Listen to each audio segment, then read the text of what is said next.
Wassalatu wassalamu ala rasulillah. Rabbi syrah li sadri wa yassir li amri wahlul 'uqdatam min lisani yafqahu qawli. Kita akan berkatakan berkenaan dengan sejarah sains dan teknologi dalam Islam. Mengapa kita perlu mempelajari sejarah sains teknologi ini? Yang pertama, di dalam surah Al-A'raf ayat 176 yang bermaksud, maka ceritakanlah kisah-kisah itu supaya mereka berfikir. Jadi tujuan mengkaji sejarah ialah untuk mengetahui peristiwa-peristiwa yang terdahulu supaya menjadikan iktibar.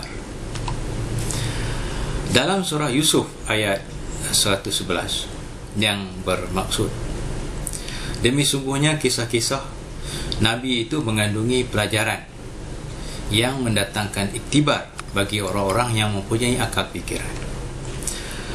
Dan seterusnya ialah tujuan mempelajari sejarah ini ialah untuk mengetahui sumbangan sarjana sains Islam yang memberi sumbangan besar di dalam bidang teknologi. Yang seterusnya ialah untuk menyedarkan masyarakat Islam berkenaan dengan sumbangan generasi-generasi dahulu yang seagama dengannya, dan seterusnya membangkitkan semangat bekerja dan menerima ilmu ke arah bentukan masyarakat yang lebih tinggi.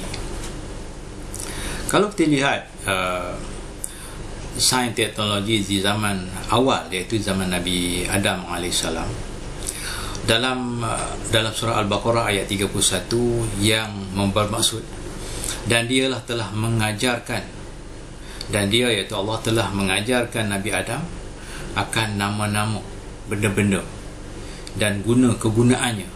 Kemudian diajukan kepada malaikat. Lalu Allah berfirman, terangkanlah kepada aku nama-nama benda ini semuanya jika kamu golongan orang-orang yang benar. Jadi maksudnya Allah telah mengajar kepada Nabi Adam nama-nama benda, bermaksudnya kegunaan benda itu.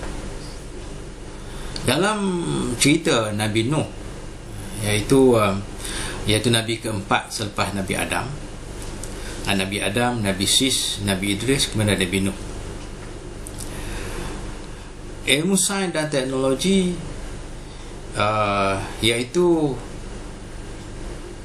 dari Nabi Nuh ialah tentang pembuatan kapal. Untuk membina kapal, secara logiknya dia perlukan menguasai berbagai-bagai bidang ilmu geografi, ilmu pelayaran, ilmu fizik, ilmu pertukangan, matematik dan sebagainya.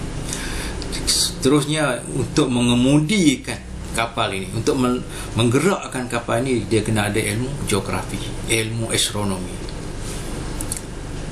Dalam surah Al-Mu'minun ayat 27 yang bermaksud, buatkanlah bahtera dengan pengawasan dan kawalan kami dan dengan panduan wahyu kami. Jadi kapal tersebut dilaporkan telah dijumpai oleh orang-orang yang terdahulu dalam tamadun Babylon di Gunung Judi di timur utara semenanjung Ibnu Umar di Kurdistan. Ia diperbuat dengan menggunakan sebahagian besar daripada kayu. Panjangnya 300 hasta dan lebarnya 50 hasta sebagaimana tercatat dalam kitab Taurat. Kemudian kalau kita tengok teknologi di zaman Nabi Ibrahim AS, iaitu beliau mewarisi kepakaran ilmu bintang daripada bapanya, iaitu pemerhatian Nabi Ibrahim AS mungkin dipengaruhi oleh amalan bapanya Azar dan penduduk setempat yang membina alat-alat tertentu untuk melihat bintang-bintang di langit dan sebagai cara penyembahan. Dalam surah Al-An'am ayat 75 dan yang bermaksud, dan demikianlah kami perlihatkan pada Ibrahim tanda-tanda dan keagungan kami yang terdapat dari langit dan bumi supaya menjadilah dia daripada orang-orang yang penuh yakin. Jadi Nabi Ibrahim, Allah Ta'ala bimbing dia membina Kaabah. Itu satu daripada teknologi lah dalam pembinaan. Kemudian Nabi Daud, Allah Ta'ala telah mengajarkan Nabi Daud dalam teknologi pembuatan baju besi. Mukjizat kurniaan Allah SWT padanya ialah kebolehan melembutkan besi sehingga beliau dapat membuat baju dan lingkaran besi dengan tangan saja tanpa menggunakan api. Jadi selepas daripada itu barulah orang gunakan api untuk membuat baju besi. Dalam surah Al-Anbiya ayat 80 yang bermaksud, dan kami mengajar Nabi Adam membuat baju-baju besi untuk kamu bagi menjaga keselamatan kamu dalam mana-mana peperangan kamu, maka adakah kamu sentiasa bersyukur? Itu Allah Ta'ala menyebut. Kemudian dalam surah Sabah ayat 11 yang bermaksud, buatlah baju-baju besi yang luas labuh dan sempurnakanlah jalinannya sekadar yang dikehendaki, dan kerjakanlah kamu amal-amal yang soleh, sesungguhnya aku maha melihat akan segala yang kamu kerjakan. Kalau kita lihat dalam teknologi di zaman Nabi Sulaiman AS, Nabi Sulaiman mempunyai kehidupan yang mewah, kaya dan menguasai manusia, haiwan dan jin. Istana baginda, dindingnya daripada batu pualam, tiang dan pintunya dari emas dan tembaga, atapnya dari perak, hiasan dan ukirannya dari mutiara dan intan belian pasir di taman ditaburi mutiara. Banyak perkara yang tidak dapat diterangkan oleh sains moden berlaku di zaman Nabi Sulaiman, antaranya keupayaan untuk berkomunikasi dengan haiwan, menjadikan jin sebagai pekerja dan hamba, menggunakan sains sebagai menggunakan angin sebagai kenderaan. Dalam surah Sabah ayat 12 yang bermaksud, dan kami kurniakan kepada Nabi Sulaiman kuasa menggunakan angin untuk perjalanannya. Sepagi perjalanannya adalah menyamai perjalanan biasa sebulan, dan sepetang perjalanannya adalah menyamai perjalanan biasa sebulan. Jadi Allah Ta'ala jadikan angin sebagai kenderaan kepada Nabi Sulaiman. Sampai sekarang ini manusia telah mula fikir bagaimana nak terbang. Itulah terciptanya kapal terbang sehingga sekarang. Kemudian kalau kita lihat dalam sejarah kaum Ad, masa kaum Nabi Hud alaihissalam hidup tanpa mengenali, masyarakat masa itu hidup tanpa mengenal dan membuat patung, tanpa mengenali Allah, dan mereka membuat patung yang dinamakan Syamud dan Hatar untuk disembah. Hidup mewah hasil daripada pertanian yang subur dan membina binaan gedung-gedung di dataran-dataran yang tinggi, tapi moral mereka runtuh kerana hidup tanpa hidayah dari Allah SWT. Masyarakat hidup dalam keadaan kejahilan. Kesemuanya dinyatakan dalam surah Hud ayat 50, surah Mu'minun ayat 31, surah Ahqaf ayat 21, surah Al-Haqqah ayat 6. Jadi Allah Ta'ala telah balas kepada kaum Ad yang derhaka ini. Adapun kaum Ad, iaitu daripada kaum Nabi Hud alaihissalam, maka mereka telah dibinasakan dengan angin kencang yang melampau kencangnya. Itu Allah Ta'ala memusnahkan mereka kerana mereka tidak mau menyembah Allah SWT. Begitulah juga di zaman Nabi Musa alaihissalam, iaitu teknologi zaman Fir'aun. Dalam surah Al-Fajr ayat 10, dan Fir'aun yang menguasai bangunan-bangunan yang handal dan kukuh. Bangunan-bangunan yang dibina oleh Fir'aun kekal sehingga kini, yang kita lihatlah seperti piramid. Itu teknologi zaman itu. Mana teknologi itu telah ada zaman dahulu. Oleh kerana itu kita lihat pengajaran daripada kaum Ad, kaum Samud, Fir'aun ini dapat disimpulkan bahawa mereka ini mendustakan Allah, walaupun mereka itu mempunyai kepandaian dalam pembinaan dan sebagainya, tapi mereka menderhakai Allah Ta'ala dan Allah menghancurkan mereka. Jadi kejayaan-kejayaan duniawi ini kalau dimanfaatkan kepada jalan Allah, mereka bersyukur, maka Allah Ta'ala tambahkan lagi. Kalau mereka tidak mensyukuri nikmat-nikmat Allah Ta'ala lenyapkan. La in syakartum la azidanakum wa la in kafartum inna azabi lasyadid. Kalau kamu syukur, Allah Ta'ala tambah lagi. Kalau kamu kufur, ingkar perintah Allah Ta'ala binasakan. Kemudian kita lihat di zaman Rasulullah, macam mana sains teknologi di zaman Rasulullah.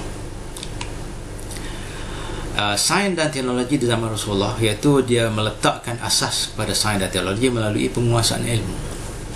Sains perlu berdasarkan pada Al-Quran dan As-Sunnah. Wahyu pertama yang diturunkan menyuruh manusia membaca dan mengkaji. Iqra' bismi rabbikal ladzi khalaq. Jadi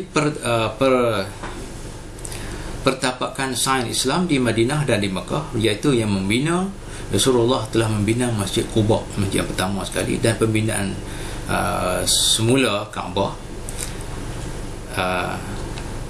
Kemudian itu zaman Rasulullah. Zaman Rasulullah ni banyaklah, selain pada pembinaan, Rasulullah berkenalkan perubatan, matematik, astronomi, sebagainya lah. Dan kemudian zaman Khulafa Ar-Rasyidin, zaman perluasan wilayah Islam ni memasuki Rom dan Parsi. Kemudian pertembungan ilmu Islam dengan ilmu tradisi Yunani, Romawi dan Parsi ini telah bila bertembung dengan Islam, jadi orang Islam telah mengubah sesuai mengikut cara Islam. Kemudian falsafah Yunani mula dikenali, mempunyai pengaruh terhadap ilmu tasawuf sampai sekarang. Sains Yunani diperkenalkan pada zaman Umar Al-Khattab, apabila orang Islam menguasai Mesir dan Parsi. Kemudian di zaman kerajaan Bani Umayyah, iaitu yang pusat pentadbirannya ialah di Damsyik. Perkembangan Islam terus meluas. Zaman penguasaan ilmu sains dari tamadun asing ini diterjemahkan ke dalam bahasa Arab. Pengaruh sains Yunani, Romawi, Parsi, Cina dan India ni telah masuk ke dalam negara Islam dan diislamkan ilmu itu. Kemudian pada itu terciptalah beberapa teknologi baru seperti perkapalan, alat-alat peperangan, pertanian dan sebagainya.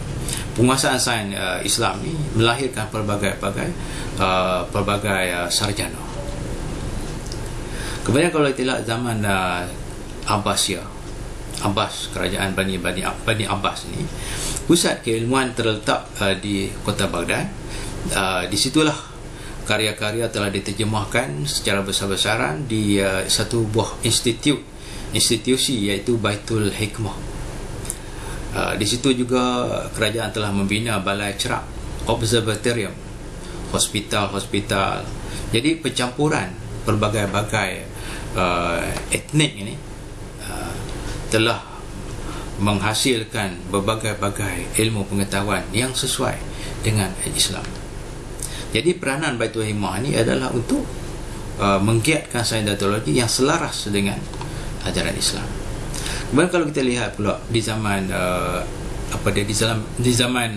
kerajaan Bani Umayyah yang berada di Andalus, di Spanyol, iaitu muncul di Andalus ini munculnya pusat-pusat keilmuan di kota Cordoba, Granada, Sevilla. Kota-kota ini menjadi tumpuan orang-orang barat mendalami ilmu-ilmu Islam ke arah memajukan tamadun barat sehingga sekarang ini. Jadi ilmu-ilmu Islam telah berkembang di Eropah sehinggalah mewujudkan zaman tamadun sekarang ni. Jadi oleh kerana itu, zaman sains teknologi zaman tamadun ini sebenarnya mereka ambil dari Cordoba, daripada kerajaan Islam Bani Umayyah. Oleh itu, sains dan teknologi yang ada sekarang ini adalah berdasarkan kepada Al-Quran dan As-Sunnah. Tetapi orang-orang yang bukan Islam, mereka telah meninggalkan Al-Quran dan As-Sunnah, dan mereka cuba highlightkan mereka lah sendiri yang mencetuskan zaman moden. Kalau zaman moden itu tak ada dasarnya, macam mana dia nak tercetus? Macam mana dia nak mencetuskan suatu benda yang tidak ada? Cuba kita fikirkan, orang barat, Eropah, Amerika, mereka boleh maju daripada mana? Padahal Eropah sebelum abad ke-11, mereka Dark Ages, tahun yang gelap, kegelapan.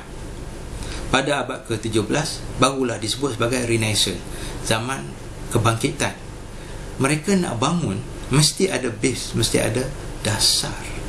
Dasar apa? Daripada mana mereka dapat idea-idea yang begitu cepat dan mendadak? Bermakna dia datang daripada suatu tempat, iaitu dari Andalus. Dan kita lihat dalam tamadun barat pun masih lagi sampai sekarang digunakan, misalnya chemistry diguna daripada perkataan Arab, alkimia, sehingga nombor-nombor, kalau nombor Rom, macam mana nak campur 1, 2, 3, nak campur macam mana? Jadi mereka gunakan angka Arab. Sampai sekarang ni satu dunia menggunakan angka Arab, iaitu dari Al-Khawarizmi. Sehingga perkataan Al-Khawarizmi itu pun logaritm tu diambil daripada perkataan Al-Khawarizmi. Jadi maksudnya kejayaan zaman moden ini, sains, teknologi moden, adalah berdasar kepada Islam. Islam itu datang dari Al-Quran, hadis. Jadi secara kesimpulan kita nak bagi tahu bahawa sains dan teknologi ini memang datang dari Adam sampai sekarang, sampai Nabi Muhammad, kesemuanya diwahyukan oleh Allah Subhanahu Wa Taala. Jadi oleh kerana itu kita melihat kebesaran Islam, marilah kita sama-sama mempelajari ilmu-ilmu Islam dan mendalaminya, seterusnya kita mentauhidkan kepada Allah dan kita melaksanakan ibadah dalam kehidupan kita sebelum kita bertemu